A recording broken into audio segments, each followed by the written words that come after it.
makilala nila katotohanan.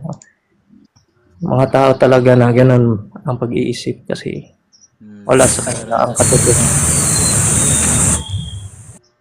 Lalo na tong si Fausta. Mali naman yung katotohanan mo. Mali yan. Ang Apocalypse maingay sa lugar mo. Tahimik dito, tahimik. May itanong lang ako sa naka-OP. Naka-OP. Kasi nakalagay sa OP mo, Bro Benji, Naka-OP. Uy, wala ka sa katotohanan kung wala ka sa Katoliko. yes. Ang tanong ko dito, may supporting verse ba ito? Itong nakapost mo, may supporting verse ba to? Ang Katoliko kasi ay ang iglesyang itinatag ni Kristo eh. Nakatang sabi dito sa unang Timoteo 3:15, no? O upang kung hindi mo ako makarating agad ay malaman mo kung ano ang dapat na maging ugali ng matao sa sambahayan ng Diyos na buhay sa iglesia na haligi at saligan ng katotohanan. Ayan. So iglesia pala, no, na itinatag ni Kristo, no, ang haligi at suhay ng katotohanan. So kung wala ka dito sa iglesia na to, edi wala ka dito sa katotohanan na to.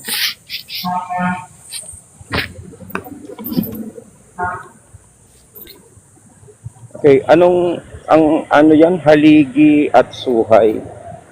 Saligi at saligan. Oo. Paano mo ipapaunawa sa akin na naging haligi at suhay ang Katoliko? Paano mo siya i-express sa akin para yan yung magiging katotohanan? Una kasi, di ba? Sa Marcos, yung 11:17, no?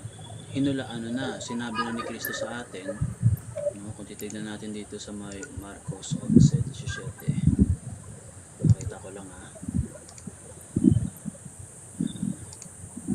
Sabi dito, kasi ba pinagalitan niya dito yung mga tao dun sa templo, yung mga nagbebenta o yung mga nagsusugal doon mismo sa templo ng Diyos.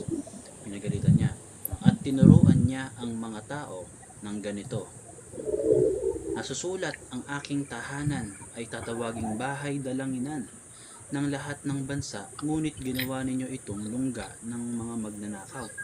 No? So yung mga yung mga Hudyo na dapat ang dapat na tumupad dito sa hula na to na sa sulat ni Isaiah nito, no? Na dapat na sila ang tumutupad nito, ginawa nilang lungga ng mga magnanakaw, no? Pero basahin natin na maayos itong talata. Sabi dito, nasusulat, ang aking tahanan ay tatawaging bahay dalanginan ng lahat ng bansa, ngunit ginawa ninyo itong lungga ng mga magnanakaw. So yung kanyang bahay dalanginan o ang kanyang tahanan, no, ay tatawaging bahay dalanginan ng lahat ng bansa. Pag sinabing lahat ng bansa, throughout all, no, ang ibig sabihin na naman yan, universal or Catholic. Tatawagin pa lang Catholic. Diba? Ngayon, kung babalikan naman natin yung nasa Mateo 16:18.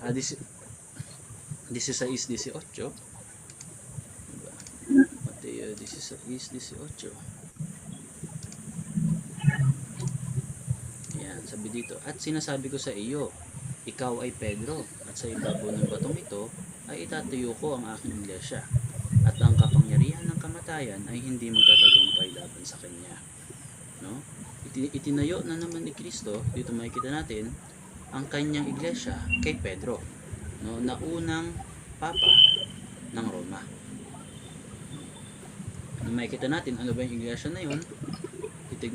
Makikita natin dito sa Marcos kung babalikan natin Marcos 11:17 sa unang Timoteo 3:15, no, ay ang iglesia ng Diyos na ang kanyang bahay, no, na magiging haligi at saliga ng katotohanan. So yun siya, bro. Okay, balik lang ako dun sa Oo. Kasi ang inaano ko sana sa iyo yung pagiging haligi at suhay ng katotohanan ng word na Katoliko, no? Kasi nakalagay naman diyan kung Wala ka sa katotohanan kung wala ka sa Katoliko. So lumalabas, ang Katolik, siya talaga yung haligi at suhay. Ngayon, kung siya ang haligi at suhay, kung siya ang haligi at suhay, sang-ayon ka ba na ang katotohanan ang nagpalitaw ng lahat ng buhay? Oh, si Jesus. Okay, kung si Jesus, siya yung katotohanan na nagpalitaw ng lahat ng buhay, so paano magkakaroon ng parang dalawang haligi? Haligi rin si Jesus. Kasi si Kristo yung ulo, yung simbahan ang katawan. No? So hindi mo sila pwedeng paghiwalayin na gawin mong dalawa, na sabihin mo ulo at katawan lang kung buong katawan yan kasama ang ulo. 'Di ba? So kung pag sinabing si Jesus ang katotohanan, no, at ang iglesia ang kanyang katawan, hindi mo pwedeng sabihin dalawang katotohanan. Isang katotohanan 'yan, no, ang ulo at ang katawan, buong katawan 'yan. No? Or pag sinabi nating lalaki at babae, isang partner 'yan, no? Or mag-asawa kung tawagin. Okay, balik lang ako doon kasi ang salitang haligi, ano kasi yan yung parang patibayan. Pag ginamit natin yung salitang haligi, Saglit lang. Apokalipsis. patibayan yun eh. I-explain ko lang kung bakit yung sinabi ni Benz na haligi at suhay ng katotohanan ng Iglesia Katolika. Unang-una sa lahat, no, ang Biblia, mismong ang Katoliko ang nag-declare ng ginagamit natin ngayon, ginagamit ko, ginagamit mo na Biblia, no? Ang Katoliko ang nag-declare na ito ang salita ng Diyos. 27 books of No? the New Testament.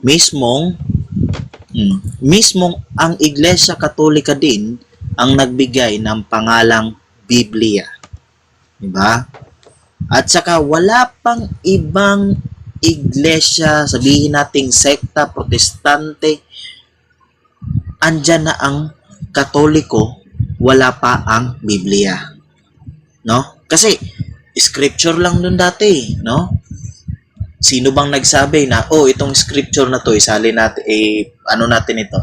I-compile natin ito, tawagin nating Biblia. Para sa mga tao, sa susunod na mga henerasyon, meron silang mabasa tungkol sa ating pananampalataya, kung ano yung nakaraan natin. No? At guess what? 2,000 years ago, ganyan nakatanda ang Iglesia Katolika. So, sino ba ang tatawagin nating haligi at suhay ng katotohanan? Tama, sabi mo kanina si Jesucristo, pero si Jesucristo may iniwang iglesia, hindi Biblia. So, sino ang nagpalabas ng Biblia? Ang Iglesia Katolika na siyang iniwan ni Jesus dahil ito ang kanyang iglesyang tinatag. So, sana naintindihan mo yung konting paliwanag ko. Nagigits ko naman bro, yung inano mo. Kaya lang, nakapokus kasi ako dun sa yung binanggit na katotohanan, haligi at suhay. So, kasi ako nakapokus. So, balikan ko lang Brother Benji, no? Sige. Pagdating kasi sa salitang haligi, may ipinapakita siya na ito yung patibayan.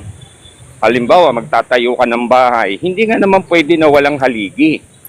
Kahit ang building may mga posting haligi yan para hindi bumagsak. So yun yung pagiging haligi, di ba? Ngayon, Cornerstone. Yung mga sulok. so pinapakita ko lang muna sa iyo pagka-building ang itinayo natin. Pero kung babalik tayo sa pinakalumang building, punta tayo doon sa Cairo, Egypt. Yung pyramid building, may cornerstone yan at saka merong capstone. Pareho kasing tumutukoy kay Kristo yung cornerstone na yon doon sa panulok at siya rin yung pantakip na bato. So, ang pyramid wala siyang poste. Kasi mga bricks na bato yan na napakahusay ng pagka-engineer, no? Na naisagawa yung ganyang klase ng building na si Kristo rin yung naging pundasyon dyan doon sa pagtatayo. So kung merong pundasyon at merong pantakip na bato, makikita natin na ang materialis niya ay magkakapareho dapat. Yung halimbawa, granite, no, yung mga piling bato. So kung si Kristo ang ulo, ang Katoliko ang katawan, sang-ayon ka ba na the same material kayo nung ulo at katawan para lumapat yung pagiging haligi at suhay ninyo? Sang-ayon Same ka ba doon? material. What do you mean same material? Same Ang nature, ulo at katawan dapat same material. same material, same nature. Oh, halimbawa kasi kung magtatayo tayo ng building, lalagyan natin ng poste. Di ba hanggang dulo naman yan? Oo, kaya Kung nga, ililiteral natin. Oo, tama. Oo, tama. Kaya nga ano eh. Kaya, Kasi ang nakalagay dito, truth. Gets ko na. Gets mo na. Sige, ano mo. Dapat para maging kung si Jesus ay haligi, or ang nagpapatibay, no, or ang nag-hold sa iglesia or sa bahay na building, no. At sinasabi rin na ang katawan ay haligi. So dapat same sila ng ng material, which is correct naman. That's why Jesus as a God took on a human form. Kaya nga siya nagkatawang tao na maging kahalintulad natin siya, no?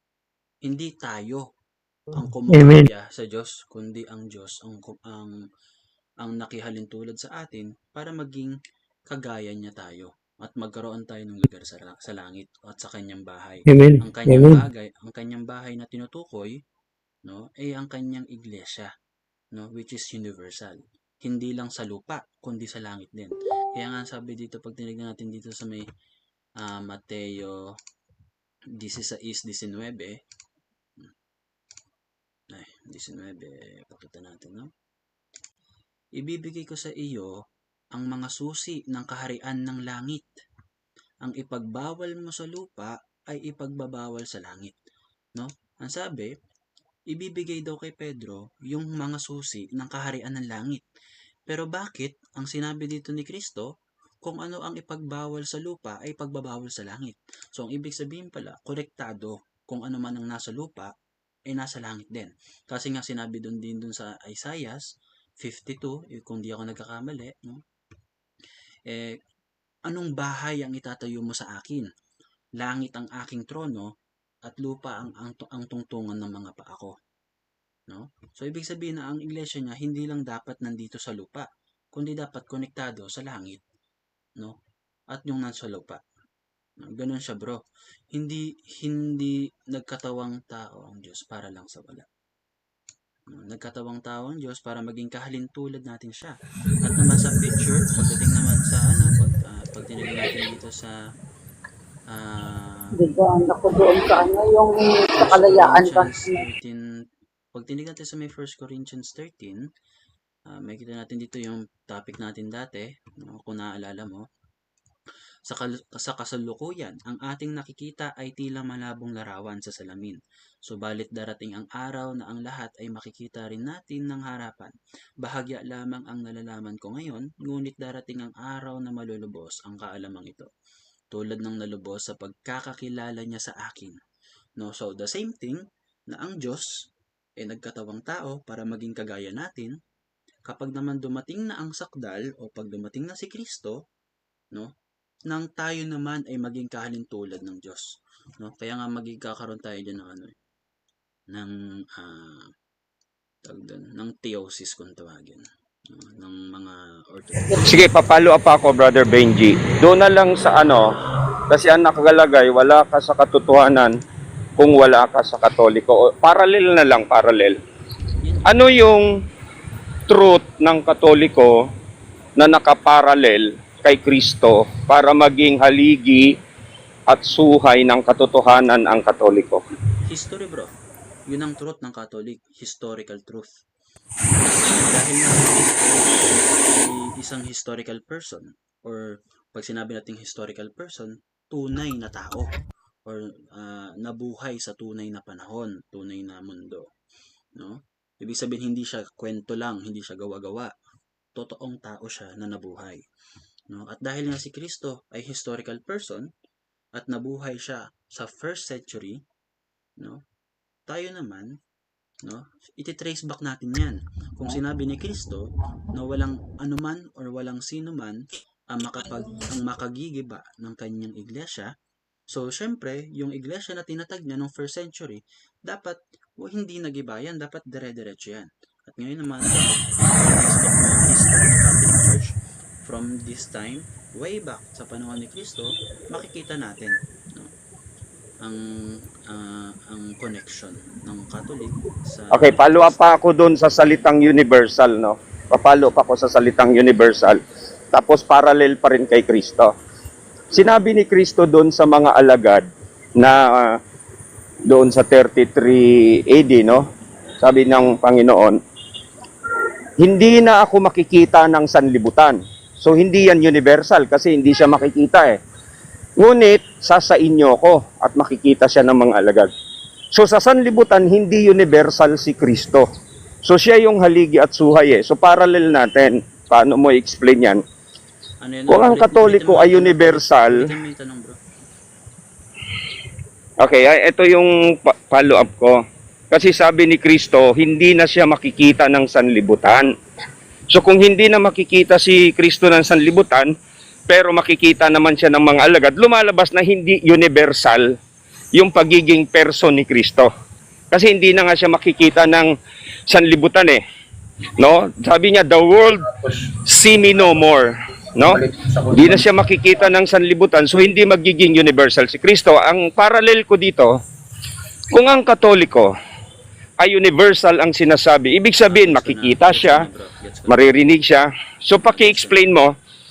Oh, sige, paki-explain mo na ang sinabi niya kasi doon na hindi na siya makikita ng sanlibutan o ng mundo, eh yung mga taong makamundo, no? At yung tinutukoy niya naman dito na ngunit makikita nyo pa rin ako, yung mga taong sa piling niya, ibig sabihin yung kanyang kawan o ang kanyang iglesia.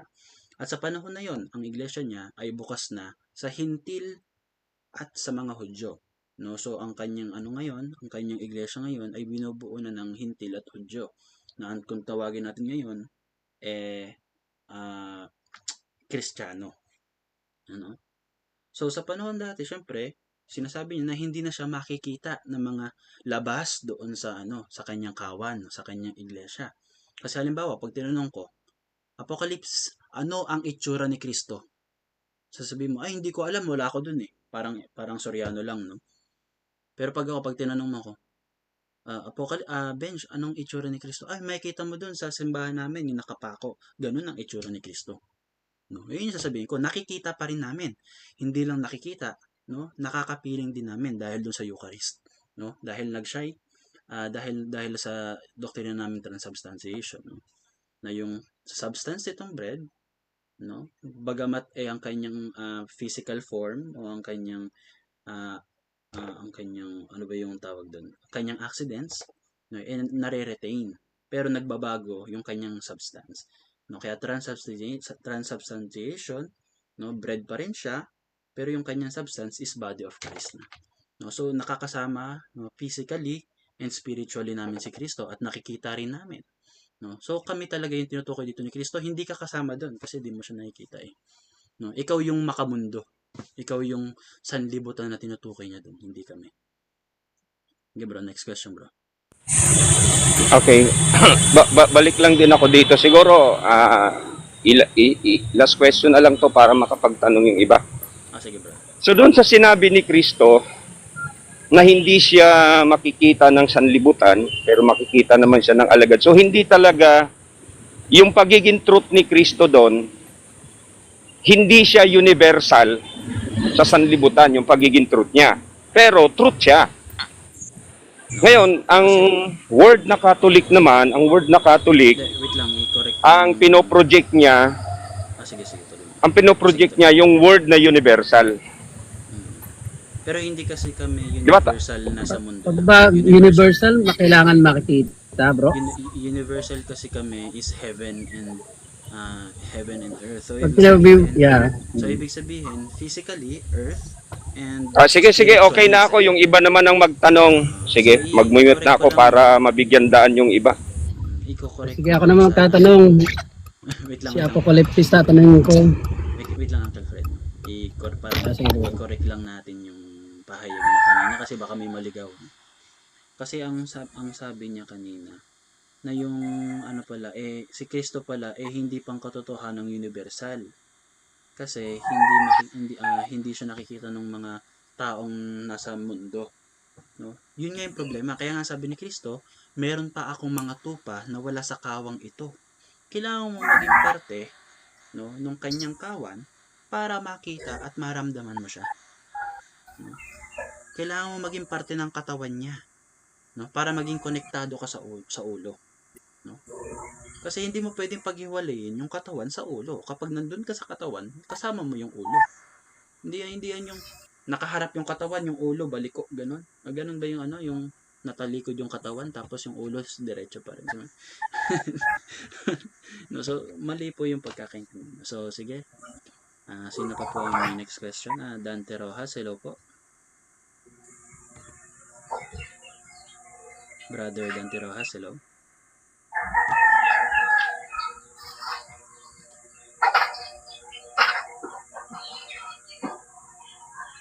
Sa classroom Ako nga may pala, batas. may tanong kang Fausto. Sa classroom may batas. Ako nga pala, mas Bawal O lumabas. yung tatanong ang call. Fausto, magtatanong ako sa iyo, Fausto. Ay, nako. Yung bisita. Fausto. Yung tanong ni Fausto. Bisita din ako, Fausto. Bisita din ako dito, Fausto. So, Fausto, kapag ba ang isang propesiya ay hindi naitupad o natupad ng isang tao, Fausto, naunahan kita. Huwag kang mag-alala, magtatanong ka rin mamaya. Ganito na lang. Magtatanong ka rin mamaya.